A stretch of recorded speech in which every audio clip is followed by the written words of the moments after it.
Hi, I'm John with Roundabout Woodworks, and in today's video I'm just going to talk about tools. Somebody left a comment on my video, on one of my videos, asking why my cuts are so much different from his, and is it the gouges that he's using, or the tools that he's using. I'm going to say no, it's not because of the tools I'm using. What new turners don't always realize is that the turning is not in the tool, the turning is in the turner. So you can produce a cut. You can produce a cut with any tool. Steel is harder than wood. But the real secret to good cuts is consistency. You want the same edge, the same degree of sharpness from the start to the end of the cut. Not from the start to the end of the turning, because there's hundreds or thousands of cuts involved. But in the single cut, you want everything to be the same. You want to push the tool the same rate, the same pressure. You want to have the edge the same angle. Everything needs to be the same. And with an import tool, you're not getting that. And the reason for that is because of the steel that's used. It's not the same kind of steel. You can find a $30 gouge and look at it side by side with a $100 gouge or an $85 gouge or a $150 gouge. I've never bought a $150 gouge, but I assume somebody's selling them somewhere. They look the same. They're the same shape, they're the same color, the handles are approximately the same shape, and you think, well, they're the same, I'll just buy the cheap one, because that's what we do. We, by default, if they're the same, I'll get the cheaper one. No point in throwing away money. But what you don't know is you're throwing away your money. 30 years ago, I went to TSTI, Technical College, and one of the requirements when you enrolled, they gave you a list of hand tools that you had to bring with you on day one. And as we all know, tools are expensive.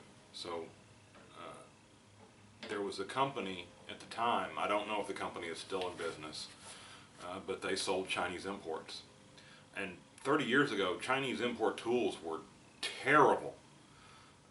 They took metric wrenches and stamped them with US size designations. So your fractional wrench was not actually fractional. It was a metric wrench that was the closest in size, and they didn't care. The tool, you know, a wrench was $3 instead of 20. So anyway, this company sold Chinese import tools. And one of the guys in the class had bought a ball-peen hammer from this company and brought it with him. And one day we're sitting around between classes, and one of us, I don't remember who it was, probably wasn't me, was teasing him about his Chinese hammer. And he picked it up and said, it's steel, I mean, how can you mess up a hammer? And there was a piece of half-inch plate next to him, and to emphasize his point, he took this Chinese hammer and just started wailing on this plate and hit it, I don't know, 5 or 6 times, and that's it, 5 or 6 times. And the end of the face of the hammer mushroomed. It was like he was hitting that plate with a biscuit. And it was useless. And he said, well, I guess they found a way to mess up a hammer. And he told me he's going to keep that hammer in his toolbox for the rest of his life to remind him to never, ever, ever buy Chinese tools.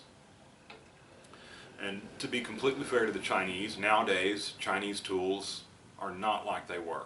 I think they actually put some thought into the manufacture. But what makes them inferior is that they have to come all the way from China to the US or England or Australia. And when you produce a high quality tool, it's expensive. And if you add the expense of transportation to another country and middlemen along the way who each get a cut, then that tool is going to be really expensive. And so the only way to compete with a really expensive tool in another market is to make one that's less expensive. And the only way to make it less expensive is to make it not as good. So the actual steel is not the same.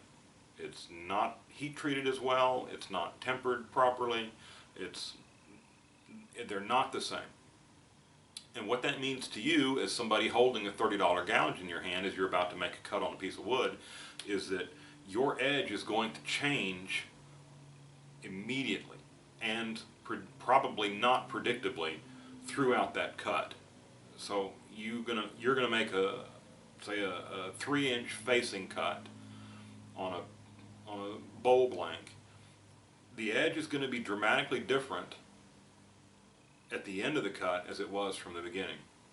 And that does not have anything to do with how well you sharpen your tools. If you're like me, you use a jig so that you can sharpen your tools correctly. Not correctly, but consistently. If you're one of those people who is able to freehand grind your bowl gouge, I'm impressed with you, because I cannot do it. I don't have that skill. As long as I've been turning, I started out with a jig because I couldn't do it freehand, and I've been doing it with a jig all along. I do sharpen my skews freehand, but you wouldn't really count it freehand because I use a platform, and you know, it's not really freehand. I give proper respect to the people that can freehand grind their tools. So you have a $30 gouge and you've ground it correctly, and you look at it and the edge looks the same as it does on my $100 gouge, but you can't get the same cut. That's because your edge is changing microscopically, I guess, and sometimes dramatically. Sometimes the end of your tool changes during the cut, but so that's probably the problem. And you know, if you've got a $30 gouge, I'm not telling you to throw it away and go buy a $100 gouge. I am actually telling you to throw it away and go buy a $100 gouge. But if you don't have $100 to spend on a gouge, you're going to have to make do with what you got. And that's where the real secret to good cuts comes in, and that's practice and experience. The more you use your tool, the better you know it. And you can sort of compensate. You can't compensate for a fragile edge because your edge goes away. But if you know that your edge changes dramatically, so you start out with a sharp gouge, make 2 cuts, and you have a dull gouge, you go back to the grinder and grind it up. This is money well spent. It's basically making the best of what you've got, making do with what you have. So you use that one up. You're going to use up an inferior gouge much more quickly than a high quality gouge. So this is valuable experience. You cut, you grind, you cut, you grind until the tool is too short to use, and then you go buy an expensive gouge. And the difference will be dramatic, trust me. But basically that's all I have. I'm not really sure, you know, if you and if I was standing in front of a group of you, I'd take questions now. Probably I would have talked a little bit differently than how I did, but anyway, I don't want a new turner to be discouraged, especially if you've got that bright, shiny new $30 gouge. Don't be discouraged, but keep in mind that it's not the same tool. It looks the same, it's the same color, same shape, but it is not the same tool as what I'm using. And if you haven't bought a gouge yet, if you're brand new and don't have any tools, buy an expensive gouge. Spend $100. It really is worth the money. The gouge people, the people who are making these tools, are not taking $30 gouges and just marking them up. That's not what's happening. It's just not. And so I'm not going to recommend a brand, except that if you can find a gouge that's made, or a tool that's made in the country you live in, you should buy that tool. Don't buy one that comes from another country unless you just have to. But USA, England, Australia, they all make really good tools. You know, in Europe, buy an English tool. Anyway, see me next time.